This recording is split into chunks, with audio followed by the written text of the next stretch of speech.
Okay. Let us share this to Discord real quick.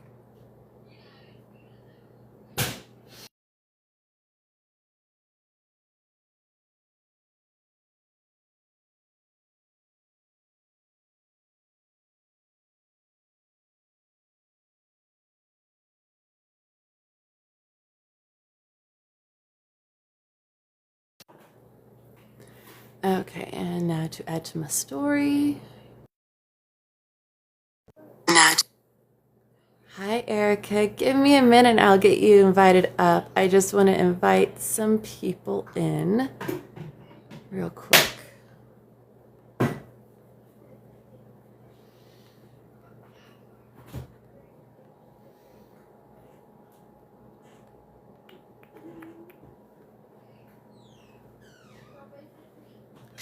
Let's see.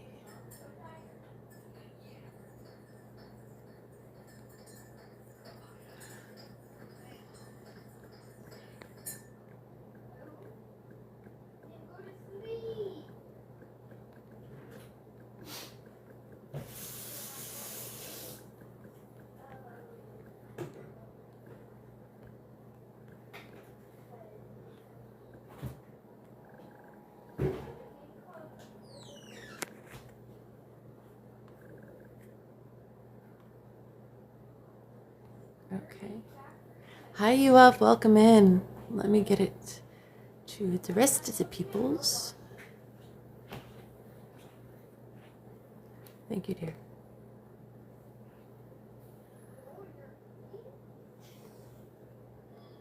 Let's see, because I was going to send it to you and you and you and you. You and paste. There we go. Okay, sent out to everybody. And then we are going to invite.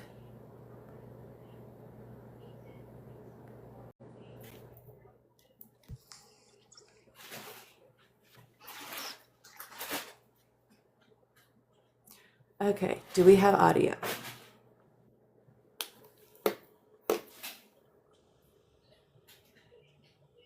Okay, with the Legends Limited transforming Blue evolved Vegeta, I got 2 days ago. His legendary finish is the final atonement he did against Topo. Okay. Can you hear me? I can hear you. I have no video, and there's not an option to change that. Sometimes what I've noticed is people have to drop out, close TikTok completely, and come back in, and then they have their options. Gotcha. Okay, let me try that. I'll be right back. Yeah. Welcome in, guys. We have Ericka Kopp from Virginia joining us today.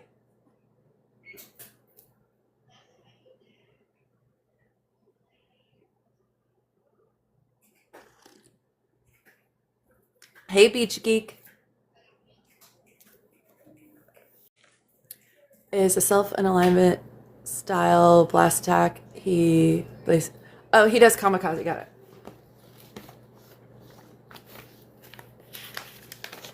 Okay, get to Ericka. Welcome in, everyone. So Ericka had to hop off, but she's coming back in. There we go.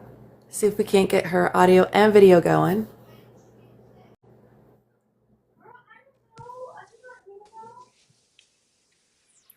Okay, there we go. Hey, we can We hear have and see you today. video now. Yeah. How are you? I'm good. How are you, dear? Today has been a day, and it was already gonna be a day even before the Supreme Court did what it did today. It's been a week. Let's be honest. It Yeah. has been a week. Well, that's Because true. I talked to Tim on Tuesday, who's also running in one, and hmm then Adam on Wednesday, where he was originally 8, now it's 7, and I think now it's back to 8. I don't know. I'm getting confused. hmm Yeah, it's something. So today was my work wife's last day. at Oh, our office. And so it was already going to be an emotional day. And then the Supreme Court just came in and dumped on us. So, like, even before noon, I'm like, what is happening? What is happening? So it's just been a whole day today. yeah. It's yeah. I was in Breaking the Metas live for a little bit when we were talking about that. I'm like, oh, well, that's just fantastic. I'm like, well, there goes my questions I had for Ericka. I got to get some new ones up because we were going to talk redistricting and what district she was now in and how we could help her with that, change. Yeah, nope, nope, yep, nope. I mean, the one thing that I will say is that, like, the plan never really changed for us. We were going to wait on announcing which district we would be in under the new map until after this day came. And Right. like, so we never decided to go into any new space. It was always the case that we would be first district, first district, first district unless and until really somebody said otherwise. First the people, then the court. And so it doesn't Mm-hmm. change much for us in terms of where we would be, where we wouldn't be, where we were versus where we were going, because we never moved. And like, of the people that are in this district, of the 8 of us Dems that are running for the primary, I'm the only one that did not make a decision to step out into another district. So we have always been with the first district, and that was really kind of the way that it was going to stay until the Supreme Court decided on the new map. So Yep. we never changed. So we're still District 1? Still District 1. And like, Awesome. the thing about it still is like, hey, we now have the opportunity for real to take down Rob Whitman, which that was the whole reason why I got in this race to begin with. I got in because he wasn't doing his job and I wanted to take him out of the race. Mm-hmm. I wanted to take him out of his seat in Congress that he's had for 19 years. Yep. And we're at the point where, and this is again something we keep talking about, where we have to vote the old guard out. They've been in position for so long that we see they're no longer effective. They may have been effective when they first started, but here we Right. are almost 20 years later. They're no longer effective. They're Mm-hmm. not doing what they're supposed to be doing. Thank you, Yeah. Kayla. Hey, Kayla. And that is a huge problem. Huge. Yeah. We are sitting at the point where we are looking at cost of living. I complained earlier that I put $40 of gas in my car. And that was after I used a 40 cents off per gallon. And I only have a 10-gallon tank. Mm-hmm. I have a small car. Like, I get 300 miles per my tank. Yeah. Putting $40 in there, it hurts. I'm not used to putting over $30 in there. Yeah. My husband, $80. And it's like, no, no, Yep. no. Yeah. You know, Gas on my way home is $4.39 a gallon. It's just like, we haven't seen this since 2009, give or take. Yeah. Yeah. It was back during the last, recession we had in 2008, 2009. Mm-hmm. The only time I've ever put gas in my car that has been more expensive than like $4 a gallon was when I was in New Mexico last year and it was at $5.92 and I about choked on my tongue. Yeah. Yeah. Over $5. Kayla, remind me what state you're in again. That's, oh, Yeah. God, that gives me indigestion just seeing that. I mean, I figure places like Washington and California and New York will probably be higher, but it shouldn't be like we're sitting here afraid we're going to hit $7 a gallon in the Midwest by July. Mm-hmm. Yep. New Hampshire. I'm surprised to see it that much in New Hampshire. Wow. Wow. It's unreal. Like, everything is costing us It more is. because of this president. It is. It's because of the war, the Strait of Hormuz. I mean, they're talking about how we have 21 days of jet fuel left. Something like that. Yeah. And England has 6 weeks of jet fuel left because of all of this. And it's like, okay, we're looking at, well, our reserves for gas that we actually have, if we only use what we have and we don't pull in anymore, we have only enough for 3, maybe 4 months nationwide of gas in our Right. reserves. Yep. It's going to get back to a time in the 70s where gas was being rationed. It wouldn't surprise me if places like California already start doing that. Yep. And I know somebody was talking yesterday about how part of the reason why gas in California is so high is because they closed all the refineries. And I'm like, that might have a little bit to do with it, but I don't think that's the reason why it's almost $8 a gallon. That might be like 15 cents of it, but there's something else going on. There's a reason why they closed the refineries. And I asked him, did you ever look into that? Oh, no, they just closed them. I said, okay, well, maybe we need to look into the reason why they closed them and whether or not it was because of health implications, because that could very well be the fact that they were not adhering to green standards and that's why they were closed. I mean, would you rather them be open and everybody get sick? Right. Because that's the alternative with a lot of states, especially since the EPA regulations got rolled back. And then 2 months ago, the federal government put a law in place stating that the state EPA regulations cannot be more strict or stringent than the federal government, basically making the federal government the cap, not the bare minimum. Yeah, which is insanity. Like that's not how this works. That's not how any of this works. That's ass backwards. Yeah. It's 100% ass backwards. Basically, it comes down to if the government doesn't care about that pollutant, the state doesn't have to either. The people who are going to pay for it at the end of the day are you and me. Joe Schmo, that person down the road, that person in Louisiana, that person in Kentucky. No names. Guess what? Because it's the 99%. It's the rest of us who are the working class who are going to end up paying for it with our health. Right. It's 100% with our health. And like, it makes me crazy when people say still to this day, like, oh, I don't get involved with politics. Oh, I don't do politics. Like, it doesn't matter whether or not you voluntarily get into politics. Politics is going to get into you. It's going to affect your health.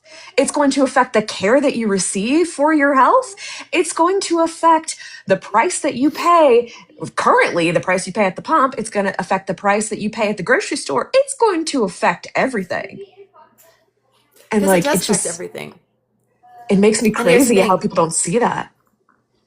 And again, I constantly tell people who say that, well, I don't do politics. That's okay. You don't have to do politics, but politics will continue to do you. And it's not going to use lube. Yep. That's why you have to do politics. At least get some lube. Like, that's what your vote is. So use it. I do talk to people who are going on the federal level. I was like, can we possibly talk about making Election Day a national federal holiday? Making it easier for people to get there. Give them a little punch card or whatever when they're done voting that they can take their employer to prove they went and voted so they get paid for the day. Like, do Right. things like that to incentivize people that even if you voted early, if you turn in that slip, you will still get paid for that day, even though you're off Yeah. because you voted. We need to incentivize voting and getting out to the voter polls. And if we did something like that, everybody would go vote. I go vote and I get, an extra $850 for doing nothing. Oh yeah, I'm there. Done. There's a Yeah. lot of people where you incentivize them with monetary value just to say, hey, it's a federal holiday. If you go and vote, you get paid for it. If you don't, you don't. Yeah. 100%. Let I more agree. people go vote with no dinner. Yep. I know. No lube and no dinner. So, exactly. Cost of living has gone up. I know housing inflation and food insecurity is running rapid in Virginia now, and that wasn't the case. When we talked just over a month ago, food insecurity was not on the list.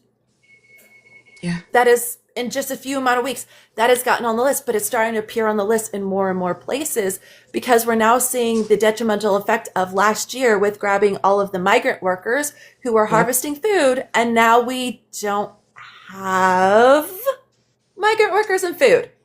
Yeah. And it's only going to get so much worse because of fertilizer not coming in. Yep. Which Because again that's one of ties the other back to the things. war. It's Hormuz.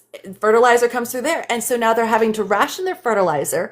On top of that, they don't have the money because they lost the crops to buy as many seeds as they had. They don't have the money to buy the fertilizer because there's no fertilizer coming in, and the stuff that is coming in is skyrocketing in price. So of course we are going to see that at the grocery store when we go to buy food. Yep. 100%. 100%. It is a vicious cycle. So there's things where we do need to brainstorm and spitball as American people, even, just me and Joe Schmo down the street, and then run it by you, like, hey guys, have you ever thought about doing something like this? Like, I've been talking to people and like, I kind of think it might be worthwhile. Like, just because a lot of people out there have some fantastic ideas, but nobody listens to them. Why? Because they're the middle-aged housewife from the Midwest that, they don't know anything. They've spent the last 20 years raising kids. It's not like they've ever picked up a book. Yeah. Yep. Or they look at you like, oh, what do you know? You're only 34. My favorite one is, how old do you think I am? How old do I look? And mind you, I have no filter. You can see all my flaws. Are you genuinely asking me to answer that question right now? Yes, I'm asking. Yep. How old do you think I look? 35. I'm 42 in July. Wow. Now imagine walking into a room and everybody thinks you're in your late 20s and early 30s. And they automatically judge you as not having any information, knowledge, or experience. And they don't change their attitude until they find out you were born in 1984. And then they're like, prove it. So you have to pull out your driver's license to prove to all of them, no, I am in my 40s. Thank you very goddamn much. That's been some rooms I've walked into recently with a bunch of, I'll call them politicians because they weren't really representatives, who didn't want to hear anything I had to say until I proved how old I was, because then I was older than half of them. My God, that is so despicable. Oh, God, why are people? We are blocking you because no, we are not manifesting that virus. We are manifesting that virus gets eradicated. Yeah, there's a case of that in Virginia presently. Yep. And it's the one that has no vaccine, no cure, and it's deadly. It's the most fatal strain. But they're not trying to take out the population. No. Who would want to do that? I'm still supporting your day one. I remember that conversation. Day one. Yep. You gotta do it. We should. We have to. And like with every day that passes by and every time that this man says that we are in a war, and let's be honest here, the fact that this was not congressionally approved and the fact that he's saying that we're in a war already makes it illegal and unconstitutional. That is just but one thing for which he's got to go. Articles on day one. Forcing a vote under Rule 9, like, we got to get this shit going. He's got to go. Yep, we got to get that ball rolling. We got to get him out. The downside is I'm almost afraid that the one who's following him might be worse. That's possible. That is very possible. But at the same time, if we have the votes to impeach, convict, and remove Trump himself, we certainly have it for Vance. Yep. So the second that he fucks up, bye. Good. Hold him accountable.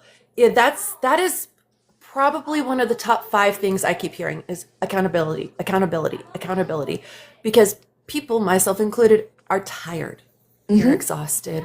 Especially millennials. God, we were promised that the world would be better. And how come we're struggling so hard and being told we're lazy when we're actually working, 5 freaking jobs every week just to make ends meet? I'm not joking with that one. I'm talking to more and more people where, I have a part-time job and I do this and I have this full-time job and I also do DoorDash and Uber Eats and, this one, just to make enough money to make sure my rent is paid and I can put food on the table. I know it. And I know it because I've lived it. At one point, I worked 3 jobs myself just to get by. There was a very long period of time where I worked at least 2 jobs. I mean, literally from the time that I was an undergrad, there was a point that I was working 2 jobs. When I was right after I changed my name, so about a year after I got married, Okay. 2015. From 2015 until 2023, a very long 8-year period, I was working 2 jobs Yep. all through law school. I believe it. I believe it. Like, I've and been we've there not more than gotten once. better since then. Yep. In fact, we've gotten worse since then. We see it when we go to the grocery store. We see it when we go to the gas station. We see it in the amount it takes to cover our health insurance premiums. Like, we see it in every facet of our everyday lives. Yep. And it's just not getting better. We keep being promised, oh, it'll go down, oh, it'll go down. Then how come it went up another 7 cents or another 15 cents in a week? Then that's the thing is, guys, you have to understand, you might not think it's much. You might go, oh, well, groceries are only going up a nickel. That's 5 cents times 20 items. Next thing you know, your grocery bill is up $5. Well, it doesn't just stop there. It's Right. $5 like every month or every other month it's going up because, oh, we're just adding another nickel. It's not that bad. But when you actually look at the course of it, it's, oh, you added $1 over the last year. Well, that's bad. And that's typically just on one item. Like, if my grocery bill only went up $1 over the course of a year, I would take that as a win right now, to be honest Yeah. with you. No, but Like, it's every item over the course of the year. You see that you're spending $100 extra each time at the grocery store, and you're getting less and less and less each time. yep. Yep. That's the problem.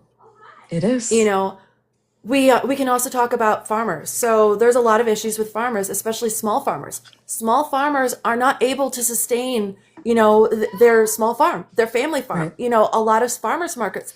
If you go, you see there's less and less and less people there with produce to sell, and the amount of produce they have is less because they just cannot afford to buy the things in order to grow the food.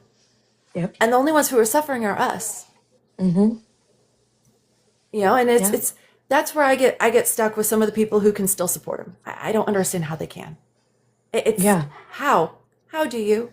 How can you support somebody who's okay with just genocide?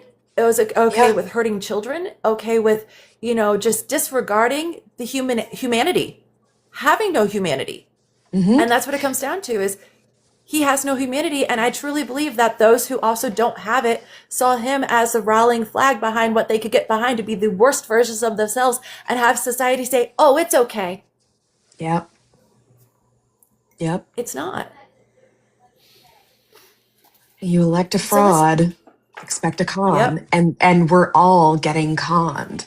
we are. And and it's not just with little things.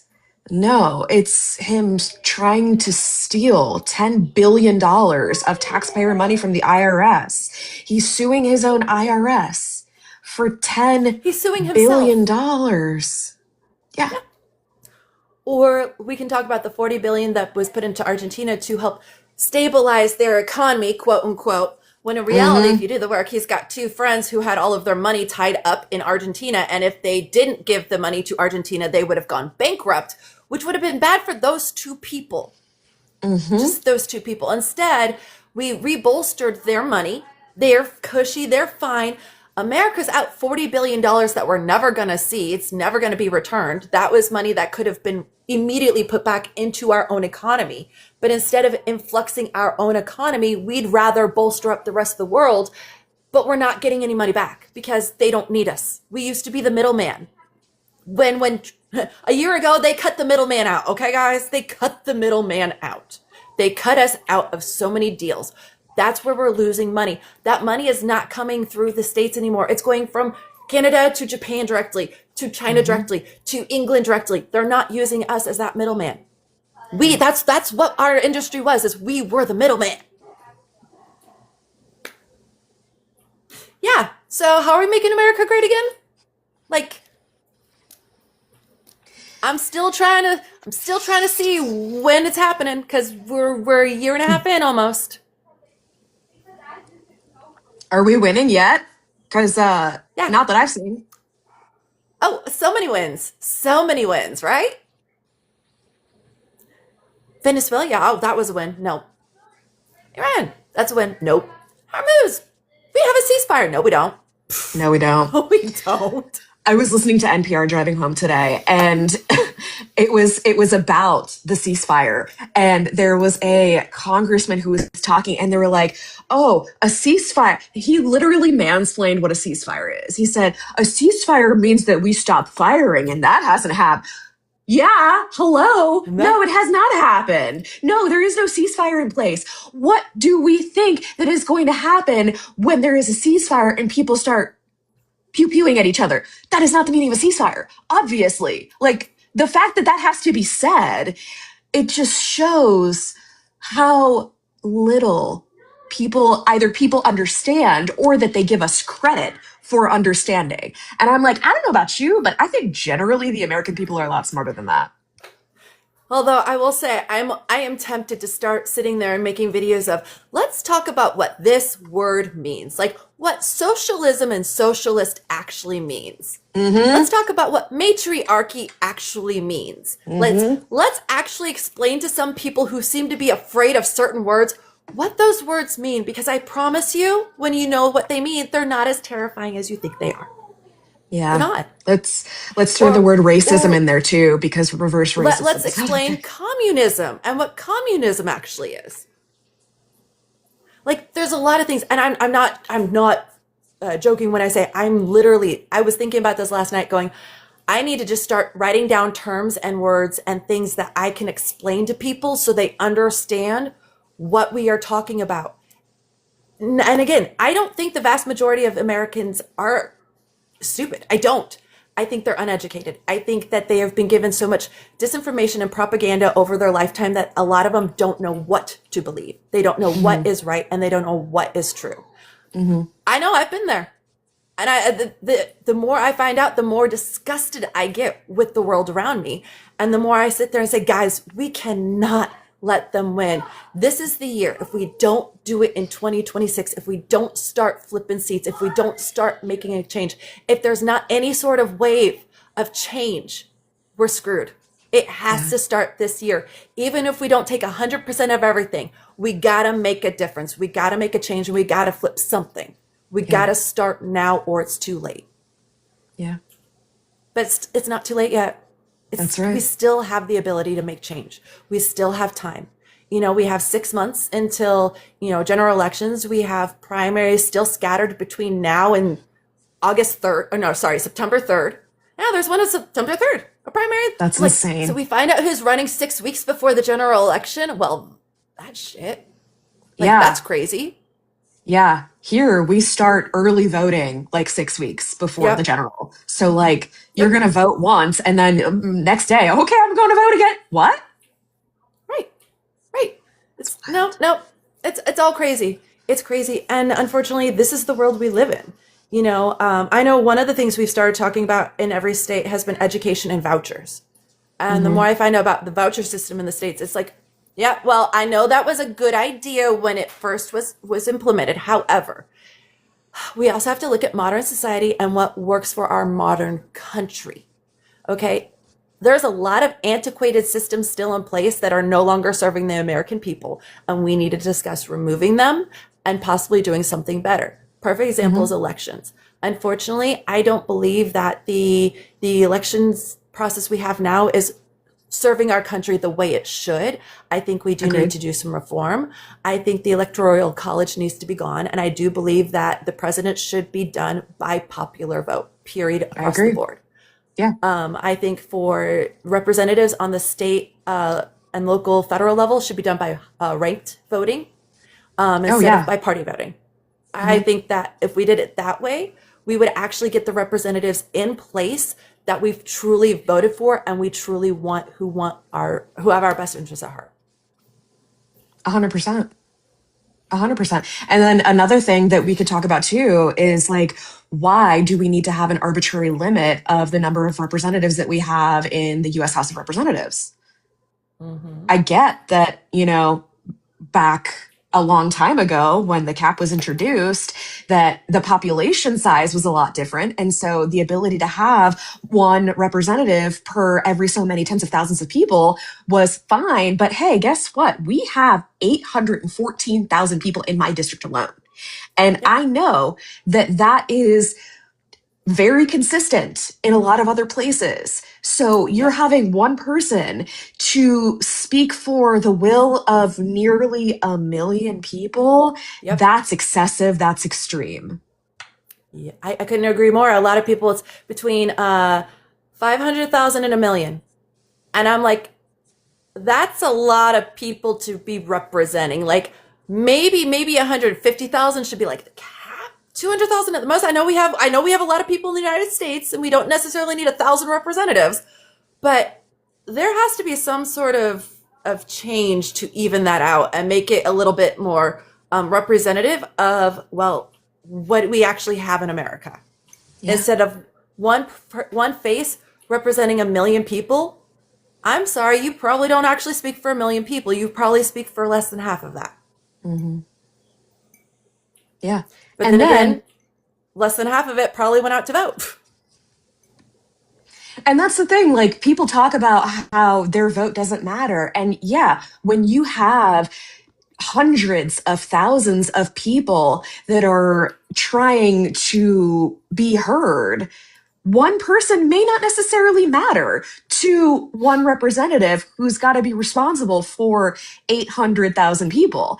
And so, like, I can kind of see where people are coming from at that. So, what is the harm in allowing more of a responsive government to be had out of the United States government? What is so bad about doing away with what was done for us so many years ago and bringing something up to the modern way that is right now today? Mm-hmm.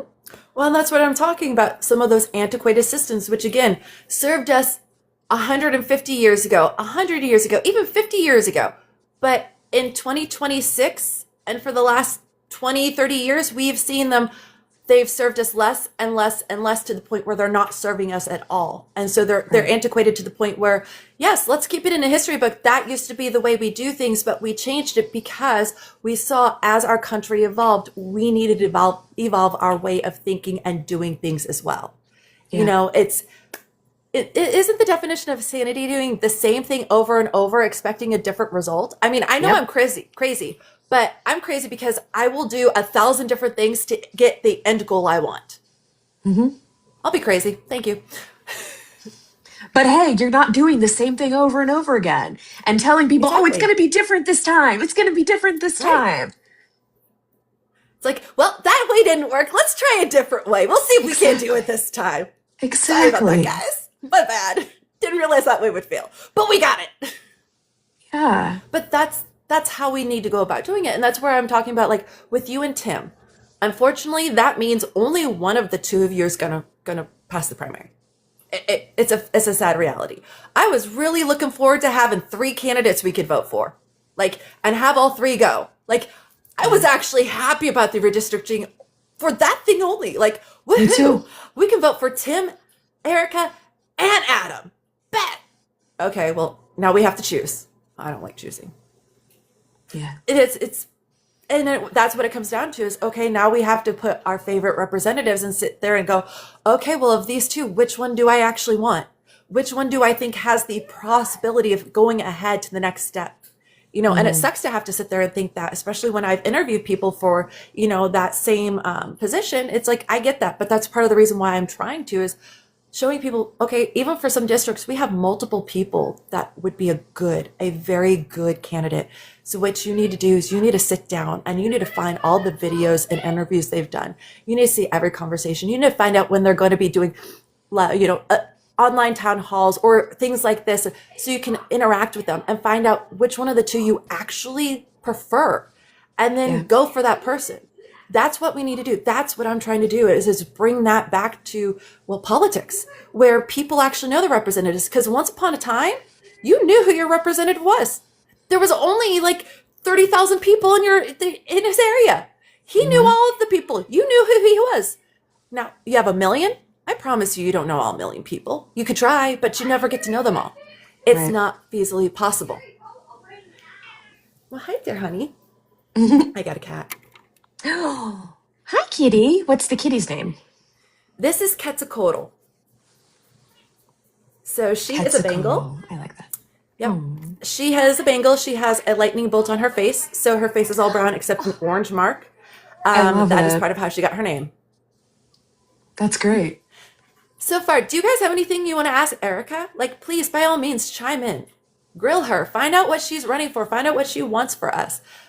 This is the second time we've had her on. Amazing conversation the first time. You know, she's a healthcare lawyer. She is very intelligent. She knows what she's talking Thank about. you. She is somebody where she is one of the two people I highly support for Virginia for District 1.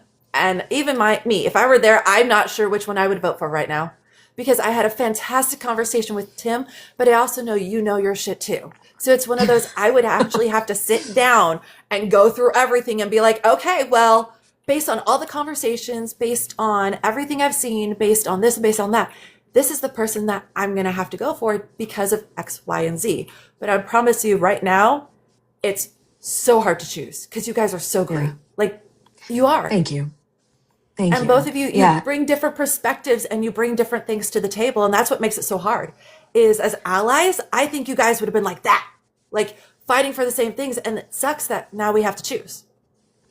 I hear you. I hear you. I really do. And like that is one of the hardest things about running in a race like this is like we have several candidates, in addition to just Tim and me, who have a lot of alignment. We have a lot of similarities. And outside of the election itself, like we're friends. So Mm-hmm. there's that. But like I will say too, the position that we take on a lot of things is like yes, there have been amazing people to be in this race throughout the course of it. And we're not coming at it of a place of like competition per se, but we're also really aware of the fact that we all have different strengths. And so, like, to the extent that people leave this race, like, we want to continue to work with them so that if hey, I would be so honored to be the choice to go to DC, but I'm not going to be by myself here. Like already with the organizations that I'm aligning with, I'm not going to be alone. Yeah. But at the same time, No, you're like not. we're going to bring in all of those people that were once in this race and we're going to work together because all of us together, we are so much better at being able to represent the interests of all of the people in this district because we know that there are a lot. And we collectively can do so much good for so many people in this district and throughout the country. I love that. And that's just it is you're willing to even okay, if you go in, you're willing to pull the people with you who have strengths where you're weak. I love that Yes. because that's what we need. And the fact that I know you're part of I know you're part of a few coalitions and candidate groups. Because Yes. I've talked to people and they're like, oh yeah, I'm in a group with her. I'm like, that's fantastic. So I don't have to introduce you guys. You already know each other. Perfect. But Yep. that's part of what I'm trying to do is, okay, through all of this, making sure you know who Ethan Wetchelek is. Because he's I love fantastic. him. I Okay, love great. Ethan. I love him. Yes. But We on the yeah. on the flip side, we also know what he's running against, which is part of the reason why I bring him up to everybody. I'm like, if you don't know him, if you haven't interviewed him, please, because he is running an uphill race in the snow, both ways, no shoes, with 100-pound rucksack, hoping he's not bleeding out. Like that Yeah. is literally what that man is going against. He's going against a multimillionaire and a billionaire. A billionaire who, in the last Senate race, spent 63 million with an M of his own money, contributed to the campaign, and lost. Jesus.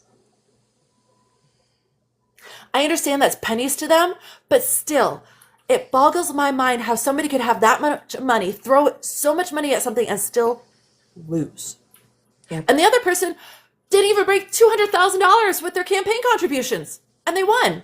So it proves that grassroots does work. It proves that you can win without the huge campaigns. But at the same time, it's disgusting that anybody has that amount of money to throw around and they don't think twice about it. Yep. That part.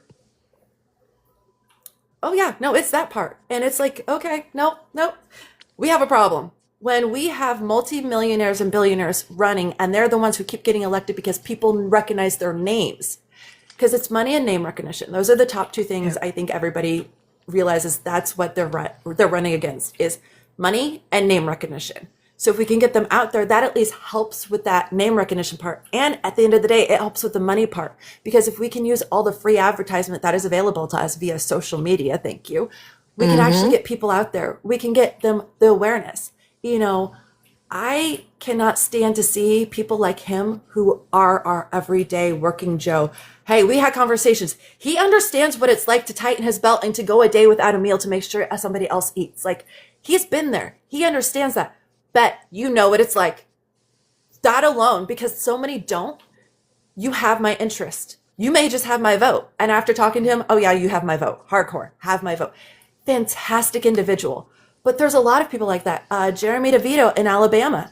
Yeah. He's great.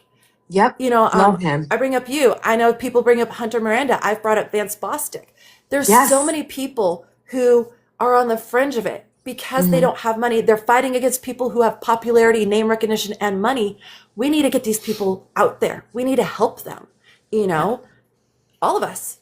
We have to work together. You know, my job is to make sure you guys get out so that way people hear you, and to make sure you have the allies you need when you go to that next step. Because I want to make sure, regardless of what state you're in, if you're in Congress, you're fighting for me too. That's what we need. We need people fighting for us. Because I'm tired of people not. And I'm just one person. I would love to go fight, but I'm just one voice. I got to find 100 other voices first. Then I can do it. Yeah. Well, I mean, as far as I'm concerned, and you mentioned like 5 of us courage candidates, you can have us all as far as I'm concerned. and there's like 150 of us. So oh, bet. Come on, I need more names. Or even better, I've probably reached out to them. Tell everybody that you know on TikTok to check their DMs and see if they have a DM from me. Because I have reached out to over 300 people. And I'm at the point where Jeff Pixley's perfect. I reached out to him over a month ago. I now have him scheduled because I came into a live where he was being interviewed. And so he's like, oh, you should do it. I'm like, I already messaged him. Please check your DMs. He's like, oh, I'm sorry. It's like, no, it's good. I totally get it. TikTok filters it, which is why I'm saying, please tell people to check their DMs and see if they got something from me, because they probably did. If not, let me know. I'll reach out to them. Not a problem. I want to get them all on. I want to give everybody who wants a chance to have a voice be heard a platform. That's what I'm doing. I'm giving my platform to you guys.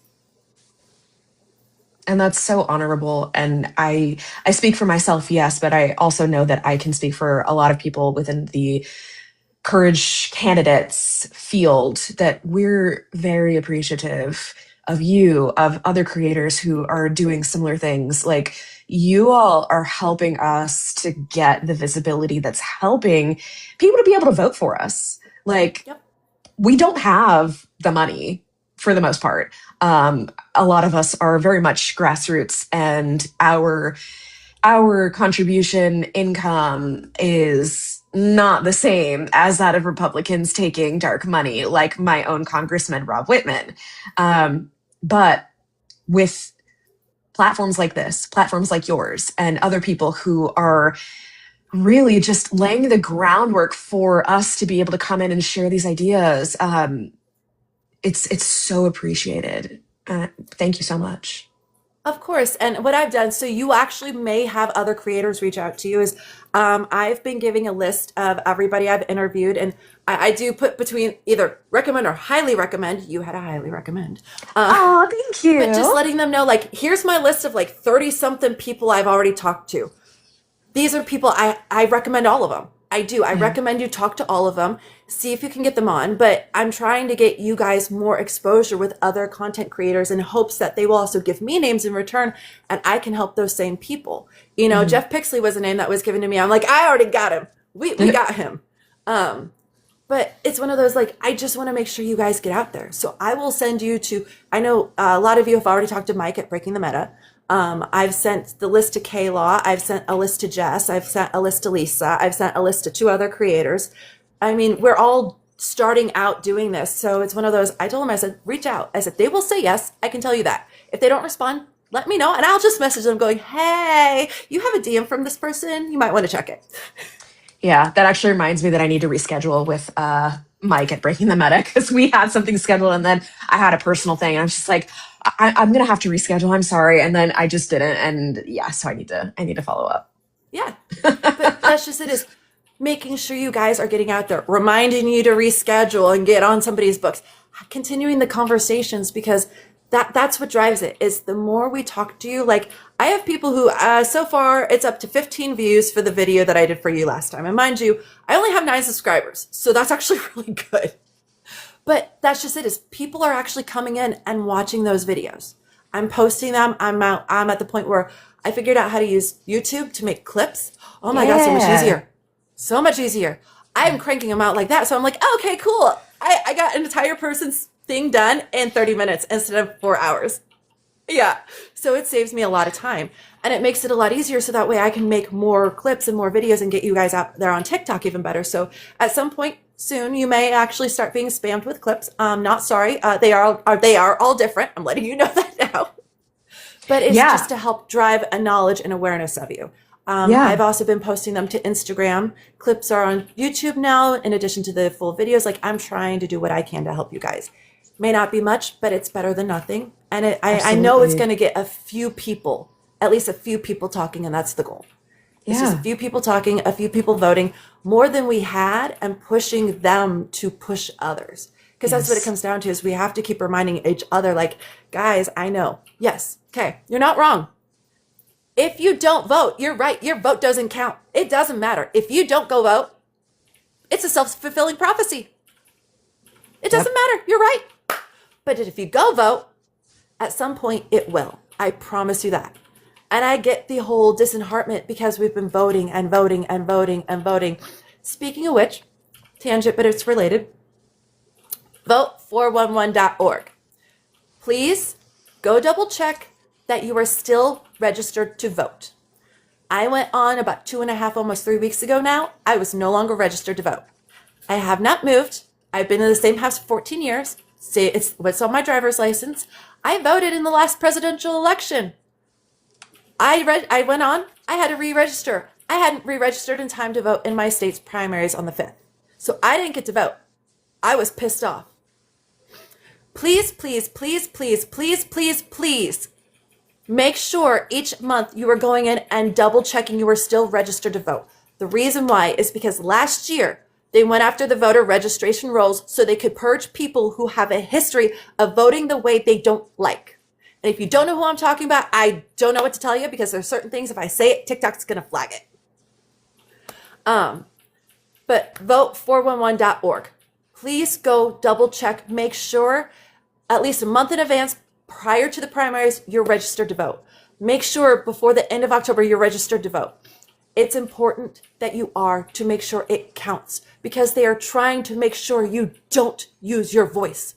They don't want you to. So you have to. Sorry, like I said, that all tied together. Voting, we have to vote. It just comes down to, we have to vote. We vote out the old guard, vote in the new guard. So, my Gen Xers, my millennials, my Gen Zers, we need you to step up and actually do the work. And we're not asking much. We are asking for one day you go out and cast your vote. Twice a year. That's it. 2 times a year. Primaries and a general election. If you can do that, you can change the world. 100%. You know, and it's that ties into the whole, all it takes is one voice to spark a revolution. So let's do a revolution. And the thing about revolution, guys, is it does not have to have bloodshed. It can be done peacefully as a transfer of power, which is how we use our power to vote. And we've seen it. We've seen it in recent history. We saw it in Hungary. Like, it happened through voting. It can happen. And we can make it happen here too. Yep. And that's just it. That's what I'm fighting for, is, okay, fine. I am a pacifist. I'd rather we have no bloodshed. I'd rather there be no violence involved. I'd rather it be peaceful. So that's what I'm fighting for. Whether or not that's going to be the end, I don't know. But that is what I'm fighting for. And I think that's what a lot of Americans are fighting for, is we don't want to bring it to our own soil. We don't. We don't want it brought here. It's horrible that we even took it anywhere else. And our asses should not be over there. helping the I country invade another country. That's not okay. It's genocide. We can all agree on that. Or we should be able to all agree on that. Well, yes, we should be able to all agree on that. And I'm sorry if you don't, your head's still in the ground. Stop being an ostrich. Thank you. Amen. That's what I refer to the people who, and there was somebody earlier, I was in a panel and he didn't know what was going on. He just stopped because he saw, Project E diversion, but he stopped at Project E. And he wanted to, oh, you guys are still stuck on the E files? Oh, honey, we have never not been stuck on the E files. Well, you guys just need to get over it by now. It is what it is. Okay, you have a 27-year-old Trump PDF in supporter. the White House. Yeah, you have a PDF in the White House. Yep. But it's been happening for years. It's common. I may or may not have went off a little bit. Somebody needs to check his browser history. Yeah. And I told him, basically it comes down to, I can tell you are not a parent, and I hope you never become a parent, because you know what? You don't understand the gravity of what's going on. You weren't somebody who was ever S8 as a child. I was, okay? As somebody who lived through that experience, my God, the damage it does to your psyche, it is not something somebody just gets over. The fact that you don't understand that means that you are a person who has no empathy or compassion for anybody else. You do not have humanity, and that is a problem. And I hope you never have children. That's all I can say is I hope you never have children. Might be thinking something about SL and never seeing the light of day again, but I hope you never have children. Good. Matriarchal rage. That's what I call it. Because it is the mom in me, but it's also the woman in me. And it's the person in me. It's the human in me who is angry. Mm-hmm. Not just for myself, but for every other person who has ever had to go through this and then been told, well, just get over it because it's commonplace. It happens to everybody. I promise you, you probably do not know a single woman who has not been assaulted at some point in their life. And most men have been as well. They just don't talk about it. And I agree. I understand. And it's by other men and women. I understand that. But the fact that it happens and we're not holding people accountable when they do it, instead they're just being allowed to walk free, because God forbid you hurt another human being. As long as you have money and you're a certain color, you're fine. No. Hold them all accountable. My opinion is, listen, the King of England jailed his own brother, stripped him of his royal title, told him he's spending the rest of his life in jail, and that he should feel thankful he's not having his head chopped off. Amen. It's not something we just get over. No, it's not. But if the King of England, and we know England's not exactly the best place when it comes to shit like that, is holding their own brother accountable. That says something, guys. That says a lot of somethings. It does indeed say a lot of somethings.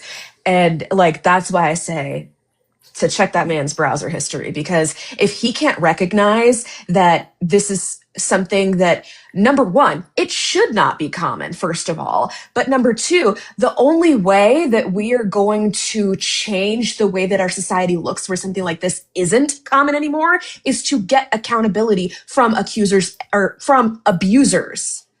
That's it. It's not justice when you let privilege squash or cover up accountability. Right. And then he goes, oh, well, that's, explaining that, he goes, well, that sounds normal for a Democrat. I am actually not a Democrat. I'm an independent. Why? Because I don't subscribe to either party. I think they both have problems. I think there's good things about both. They have, at least in the past. But I think right now, oh, absolutely not. Whoever wants to be party, I don't care, because I don't do party politics. I do my own research. That's why I'm independent, period. I said, So no, please don't let me in with the reds or the blues or whomever. I am 100% me. And I'm talking from a place of my own critical thinking. Thank you. And, he goes, oh, well, blah, blah, blah. It's a woman thing. I'm like, damn straight it should be a woman thing. Every woman should be angry. And the fact that you're not and you're a dude, that's a problem. That makes me angrier, because men should be angry too. And if they're not, they are part of the problem. If you're not angry over PD files, then I don't know what to tell you. You should be.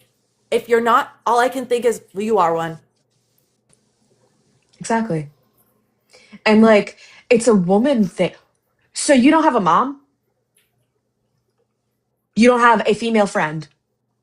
I sure as hell hope you don't have a girlfriend, because if that's the kind of way that you treat her, whew, run. Yeah. But Well, like, you don't have any female friend. And I am certain as I'm sitting here that he has female friends who have been SA'd. yeah. Oh, I bet he does. And that's why I sit there and say, I can promise you, you probably don't know a single woman who hasn't been. Because it's 3 out of every 4. It's 1 out of every 4 that hasn't. It's less than 25% of the females, not just in this country, mind you, but we'll talk about in this country, who have been assaulted. We have a kitty. None of it's okay. It's not. Men and women, period. Nobody should fear for their life walking out of the grocery store after dark, walking to their car. The amount of women who have been accosted walking that 30 feet, it's disgusting. They get accosted walking out of department stores in the middle of the day, out of grocery stores at nighttime. You know, once upon a time, I used to do my grocery shopping at 3 o'clock in the morning, and I would park right next to the front. Mind you, I worked at the store too. And then I would have somebody escort me to my car. I would have one of the guys who was doing bagging escort me to the car, pay him $5 just to make sure nobody accosted me while I was doing my grocery shopping. Yeah. You know, you just finished your registering online. Hell yeah, Night Gamer. Hell yeah. Love it. We love to see it. No, seriously. Thank you. Thank you for going and registering. Thank you. You know, but that's part of it is make sure you're registered and then go vote.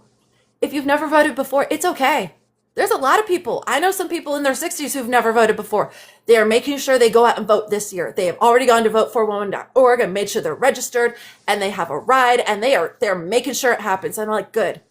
Why? Because they want change. This is not the country they grew up in. This is not the country they were promised either. Yeah. They don't recognize it. They don't want the war. They don't want this. They don't want that. And they said, I sure as hell never would have voted for him. I should have voted for Harris. Maybe that would have changed things. I said, honestly, it probably would have. But you know what? That's okay. That's neither here nor there. That is the past. We cannot fix that. Okay? Mm-hmm. All we can do is fix what's in front of us and try to make things better for the future. Yeah. We can learn from our past, but we can't undo it. We can grow from our past, but we can't wipe it away. And unfortunately, that's what we're seeing. We're seeing a lot of, Black history monuments being destroyed. A lot of slavery monuments that discuss about it being removed because they don't want to talk about the dark part of our history. Well, if we don't talk about the dark part of our history, we're doomed to repeat it. How many people talk about the Trail of Tears anymore?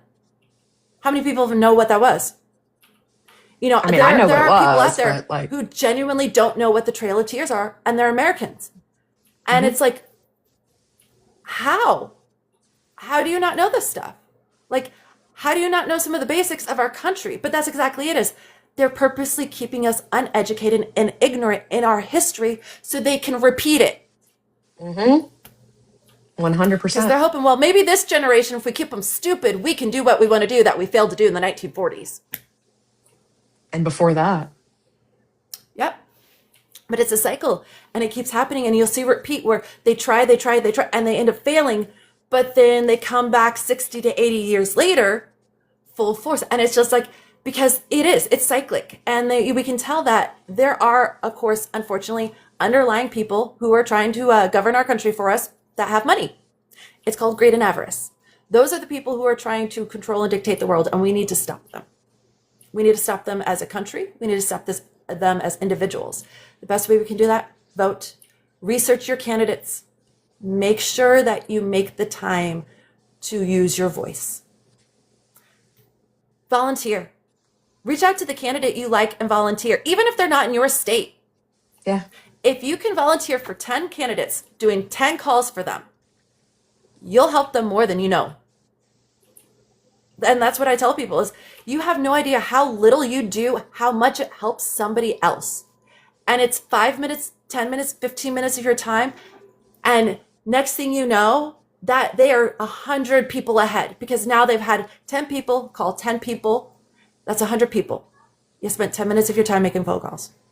Like if you spend an hour, just an hour helping, you'd be surprised how little that time of yours spent, how much it helps people like her. And it really does.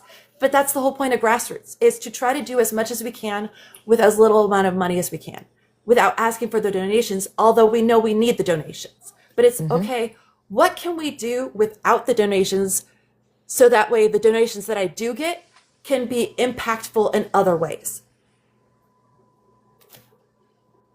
Yeah.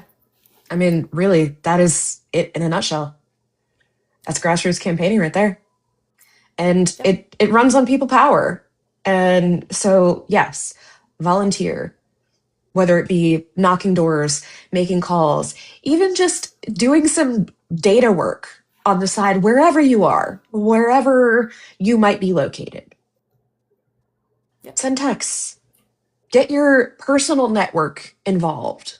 Like, we can create such a large tent. And right now, that's what we need. Yep. We just need, honestly, we need to band together and sing Kumbaya. We really do.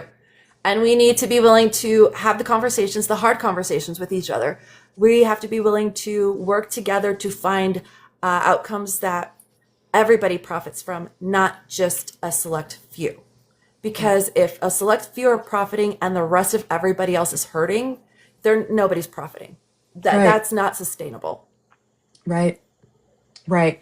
And, people want to have the argument about whether we live in a democracy or a constitutional republic. We're going to live in an oligarchy if we don't change things at the midterms.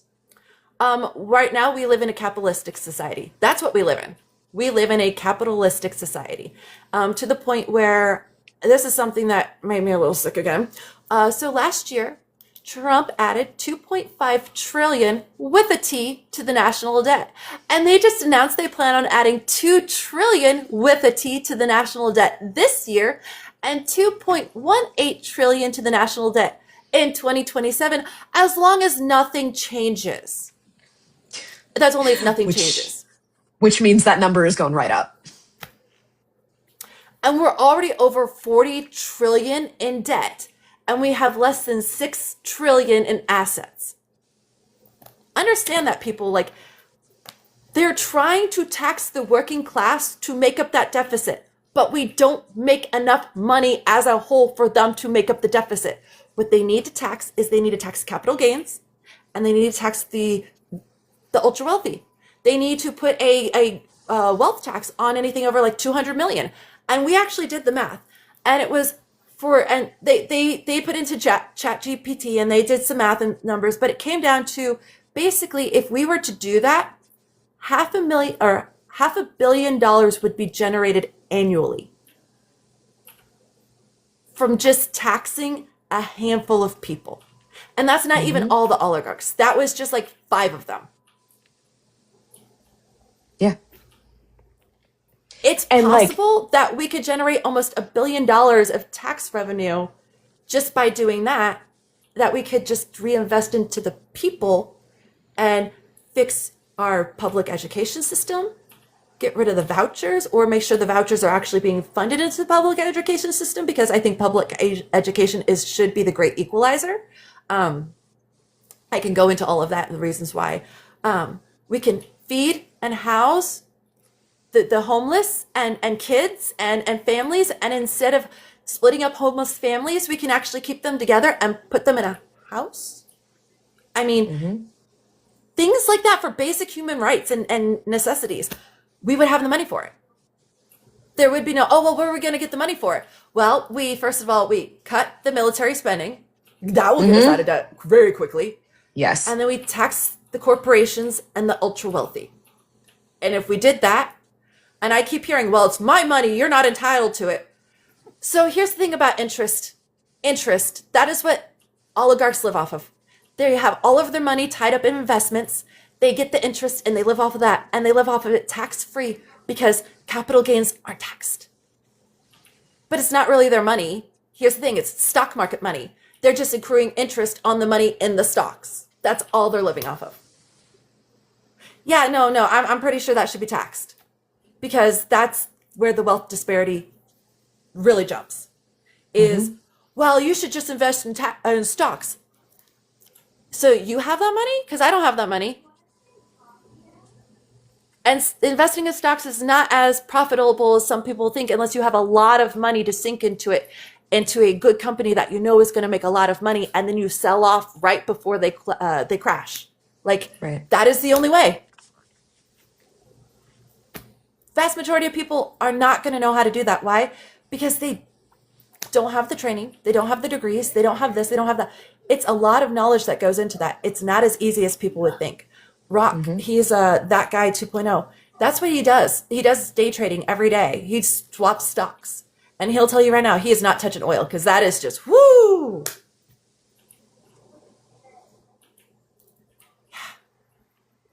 Yeah. That's the world we live in.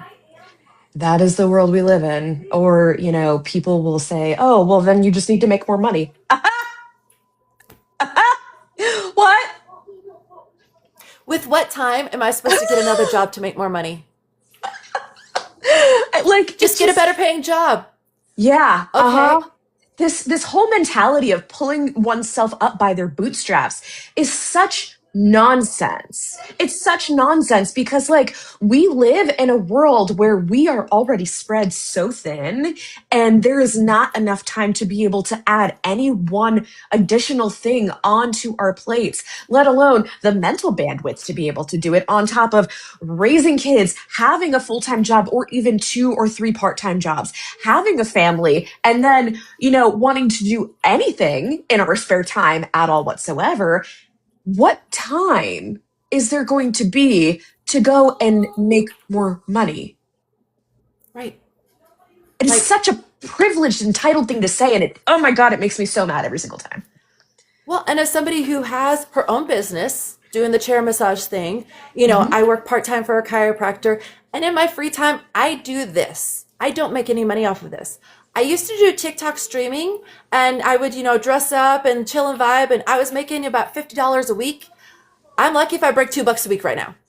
I don't make a whole lot of money doing political candidate interviews because it's not inciting, it's not scandalous, it's not this, it's not that. Well, I try to make it interesting and exciting, hence, you know, all the fun stuff.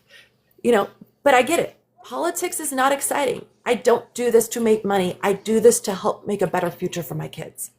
And to sit there and tell me, oh, well, I should go get a 3rd job instead of doing this. How does that help my kids in the future? It doesn't.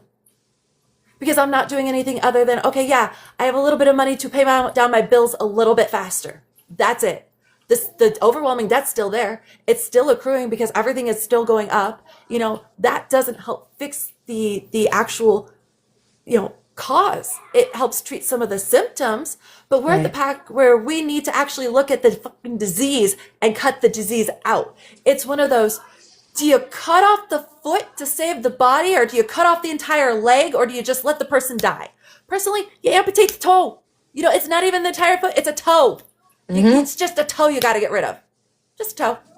You get rid of the toe, the body's saved. So why would you chop off the foot or the leg if it's just a toe? Yep.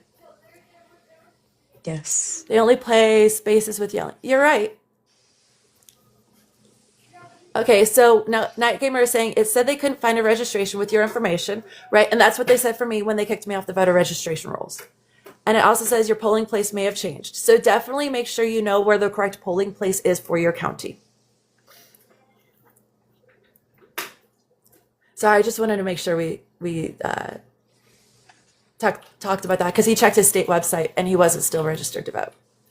So guys, again, that's why vote411.org is so important, because if you're not registered to vote and you can register online, it will let you register online. If not, it will give you the steps that you need to take in order to make sure you are registered. So important. It is so important. And it's disgusting that they're doing that. It is. It is absolutely disgusting that they think it's okay to purge voter registration based on past voting history. Yeah. They shouldn't be able to purge it at all. But here's the thing is, they can purge it and they don't have to tell you. They don't have to notify you. I know. They did it here in Virginia. One of the last things that former Governor Glenn Youngkin did before he left. So he got rid of tens of thousands of people Hmm. off the state Yep. voter registration list. And it's just, I mean, his successor didn't end up winning that race. So, I mean, small victory, And then, right? well, then we have Louisiana and how they stopped the primaries for Congress. Hmm. Everything else they were allowed to vote on, but not the primaries for Congress. Right. Right. Which, Well, that's some I shady mean, shit. you think? Yeah. So that Mike Johnson doesn't lose his gavel. Right.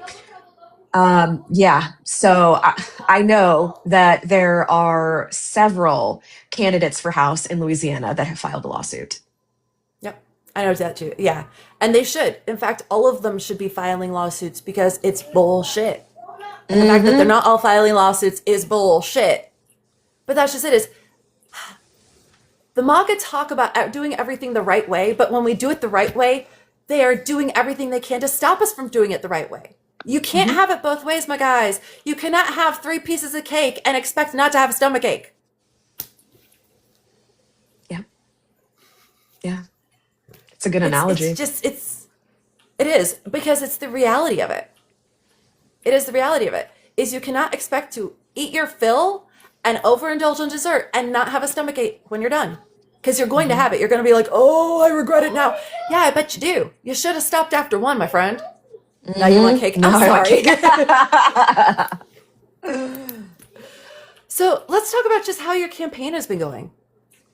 Yeah, it has been going. We have been getting more and more visibility. So thank you for that. We have been doing different events in different parts of the district.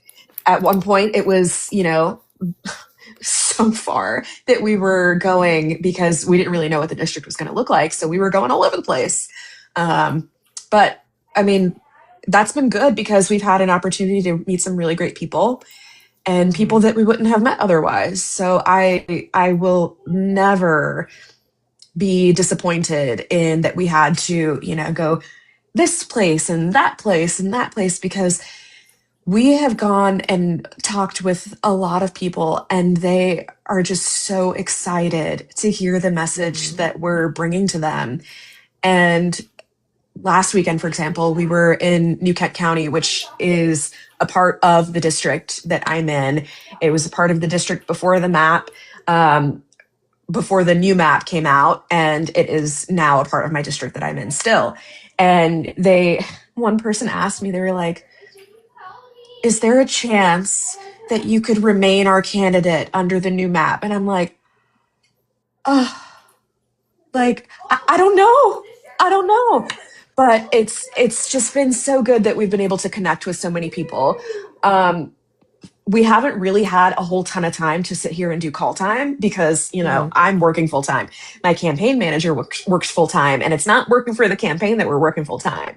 So this kind of balancing act that we're doing, it's been challenging, but even with not having, the coffers that some candidates have, we have still been able to get out and meet a lot of people in places that we wouldn't have expected. And so I'm really grateful. I'm really so grateful that we're out here doing this. And my campaign manager is my older sister. So the more events that we go to, we get to spend time together and we get to talk with some great people. So there's a side effect, silver lining, is you get to spend more time with your sister, That is especially if you true. guys have a good relationship to begin with. We do now. It We do wasn't now. always that way, but we certainly do now. I can feel that. That was me with my parents. It's yeah. When I was growing up and a teenager, no, we did not. We no, it was bad. But as adults, it's a lot better because we've healed through a lot of the trauma that was actually inflicted on both me and my mom by her mother. Oy, Mm. mental health. We need to invest in it. Yeah, we do. Yeah, we do. Which is why the one big bullshit bill was so much bullshit because it takes so much money out of mental health. It does. And we live in a society where, not sorry to say this, I love bringing up my son. He's on an IEP. Okay, that is a problem because the schools are not getting as much funding. That be that as it may. In elementary school, they had a child psychiatrist on staff, which was fantastic because they were able to help my son with the things that I couldn't because I didn't have the training. You know, I didn't have the child psychologist degree. I didn't have this, but it was able to help him because he's an empath. And one of the things he wanted for himself at 9 years old is he wanted to be able to differentiate between his emotions and other people's emotions, so that way when they were angry, he wouldn't act in anger. He would be able to stay calm and be able to help get them through the situation, just like I've helped him. And I'm like, oh, Sweet boy. he's my soul child. He's my soul child. Because, yep.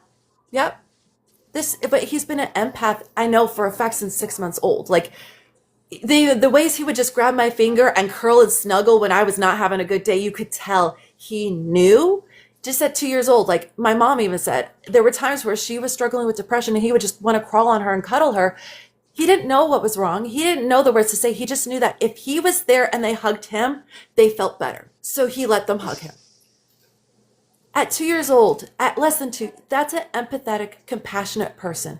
And I know some of that is how he was born, because mind you, his biological father, narcissistic sociopath, not an empathetic person. He got it from me. He inherited my heart, and that was the only thing I was afraid of when I was pregnant with him. Mind you, you don't watch Criminal Minds when you're pregnant. Just don't watch Criminal Minds when you're pregnant. That's all I gotta say. I couldn't watch any more of it after one episode, and I told myself, fine, when my son is born, I will just binge watch it. But until then, I cannot watch it. Couldn't watch it.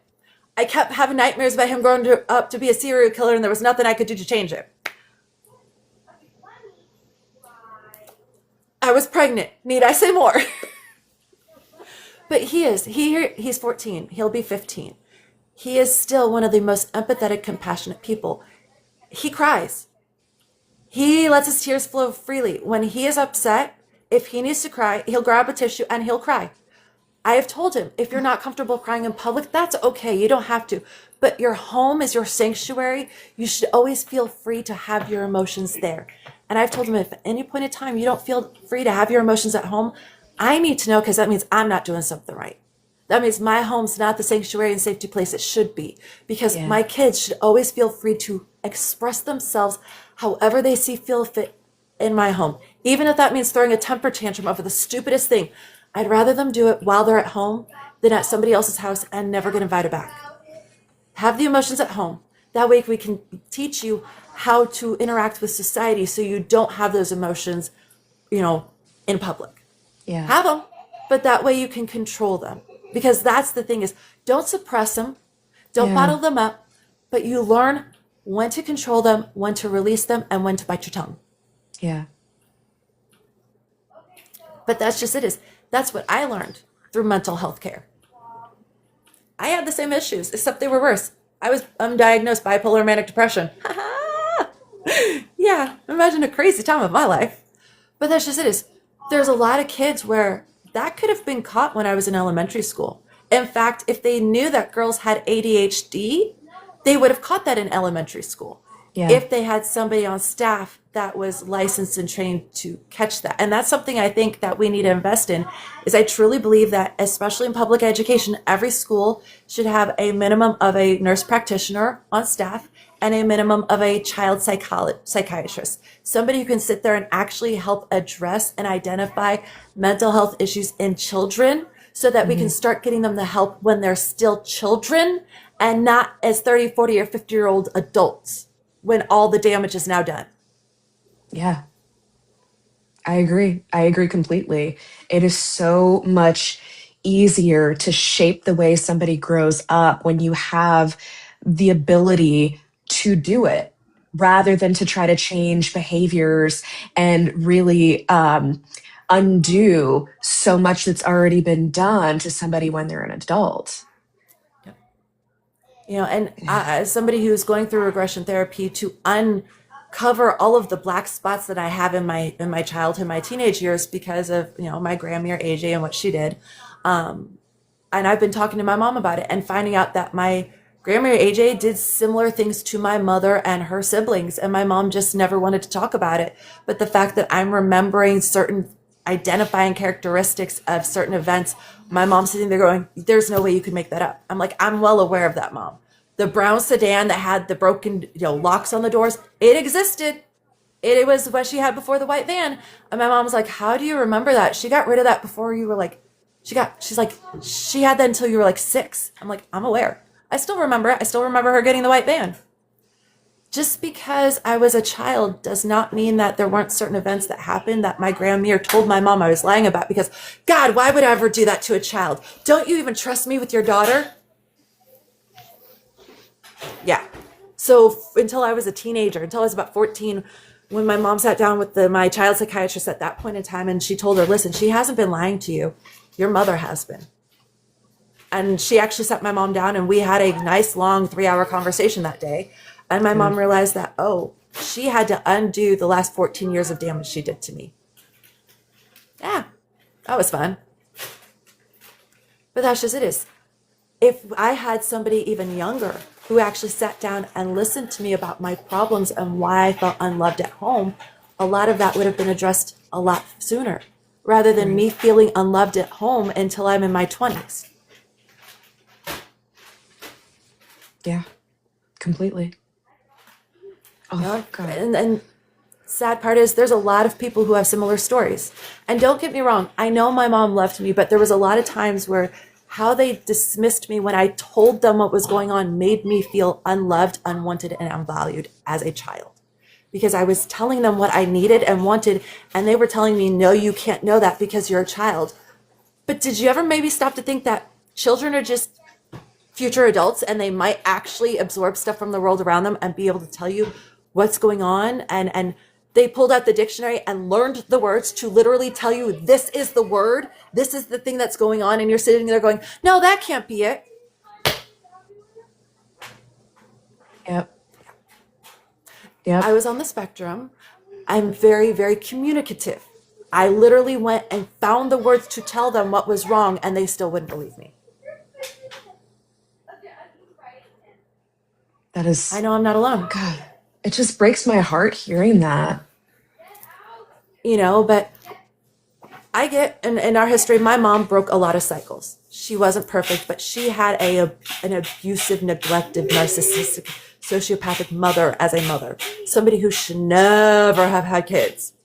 Yes, gentlemen, there are women out there that should never have had kids, but because of traditional lifestyles and values back in the 1950s, women were forced to get married and have kids, even if that's not what they wanted for themselves. Hence why my grandma had X amount of children. It's the truth. Yeah. That is, and they want to put us back in the 1950s. Trust me when I say you do not want to force women to marry you. Yeah, truth. Truth. All I have to say is if they take away no-fault divorce, I will be introducing an essential oil pack. It's a 3-pack called Water Fairy Tofana. Do with that what you will. Hey, if you want to take away our right to walk away from an abusive relationship, then we will do whatever we can to protect ourselves and our children. Because a lot of times that's why we stay, is because we have children and we know that they're going to fight for those kids because those kids are how they control us. Yep. It's a messy system to begin with. And they're trying to make it even harder for especially women to be able to walk away from abusive relationships because they want to keep us pregnant, barefoot in the kitchen with no future. And I've had to explain this to my daughter as to why getting an education is so important, why studying is so important, why applying herself is so important. And I actually had to sit her down and explain why these interviews are so important because she didn't understand. And I had to sit down and I said, well, you remember you guys just did that city, town hall thing and you elected a mayor and you did this and that. She goes, yeah. I said, well, imagine that, but on a larger scale. It's not just a city or a state, it's the country.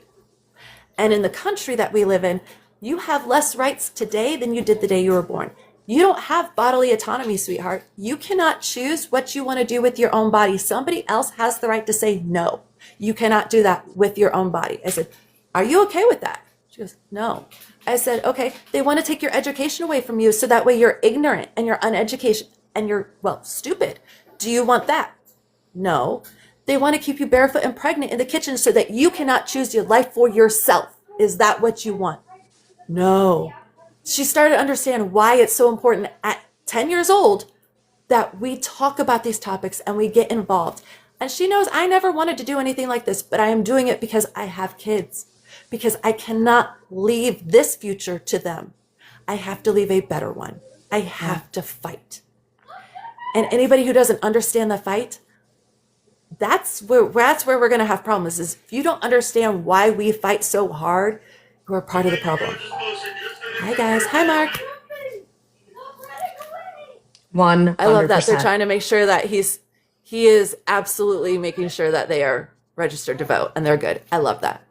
Thank you. Amazing. Thank you for helping each other out and for being there for each other and helping to make sure each other are able to vote and use our voices. It's so damn important. It really truly we're is. Screwed. And I'm just being very blunt tonight. I'm not going to sugarcoat it because we are at the point where if we continue to sugarcoat things, nobody's going to understand the gravity of the situation. Yeah. And that's where I had to sit my 10-year-old daughter down and explain to her the gravity of the situation she's in at 10 years old without the right to speak for herself.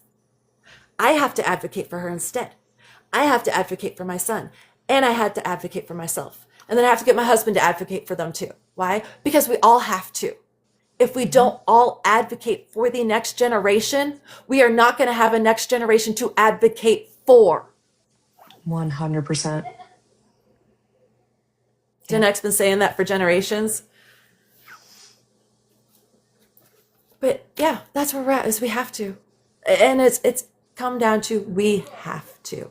No longer we want to or we need to, we have to. Exactly. Because if we don't, well, look at what we got. You guys want more of this? I sure as shit don't. I don't want them to try to take over Greenland like they keep threatening, or make Canada the 51st state like they keep threatening. Like, that stuff is so, I know it's out in left field, but he keeps doing everything everybody keeps saying he won't do. Right. Oh, he won't do that. Then 2 days later, he fucking does it. Mm-hmm. And the whole scene washing business, like, I can't. Why are we trying to make somebody who is so unhinged look like he's making sense? No, we need to see how exactly, specifically, he is so lost his mind. Because none of this shit would fly in the normal times. And why? Why are we allowing it for this person? Why? Why are we excusing this one person's behavior?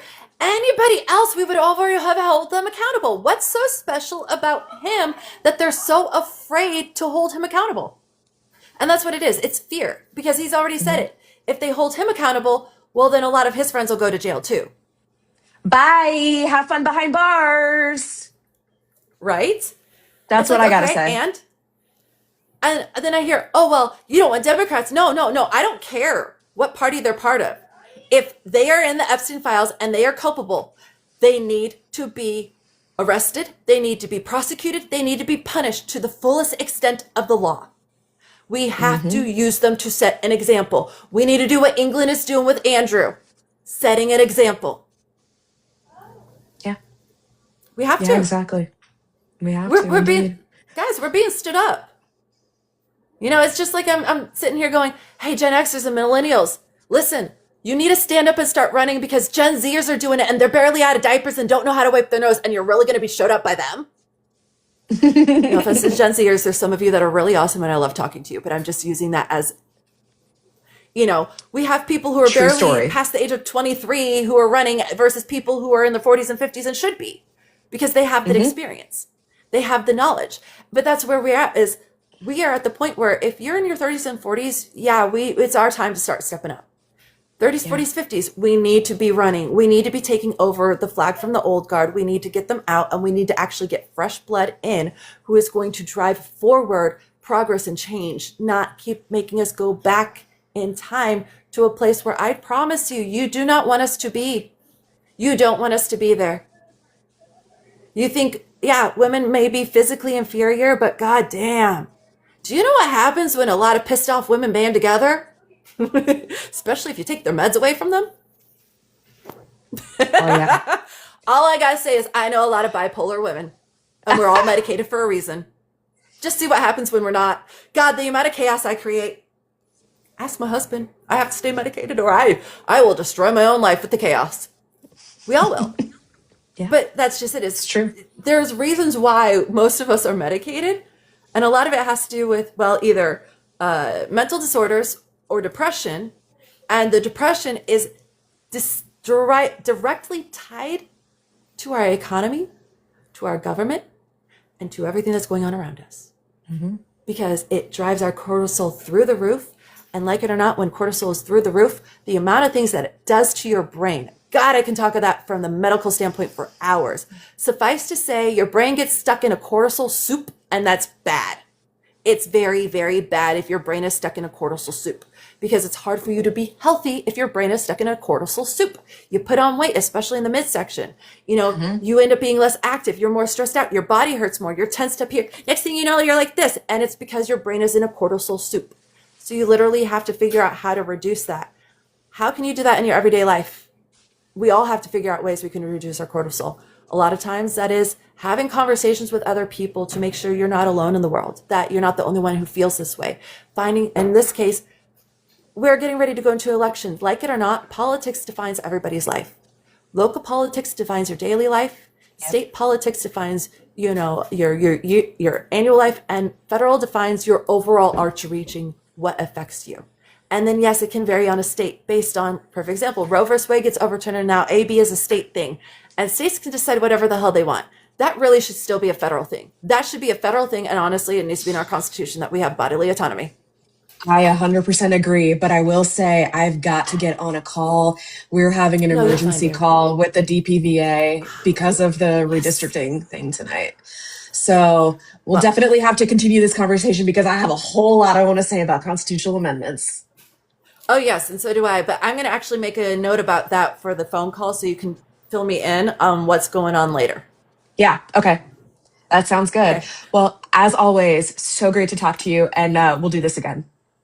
Yes, we absolutely will. Thank you so much for coming on. Much love, my friend. All the love to everyone in the comment section as well. Have a good night.